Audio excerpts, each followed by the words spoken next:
how to fix current network is unavailable on the Mobile Legends. Hi guys, welcome back to the new video. In this video I'm going to show you how you can do it easily.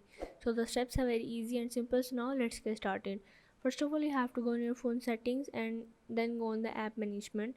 Here is the option of the app settings. You have to click on it and now you have to search for the Mobile Legends.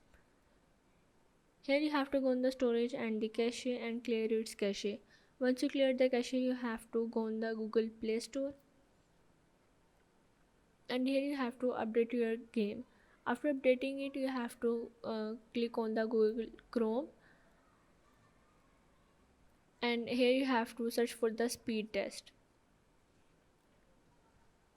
Now you have to go on the speedtest.com and here you can check your network speed. So this is how you can fix the current network is unavailable on the Mobile Legends.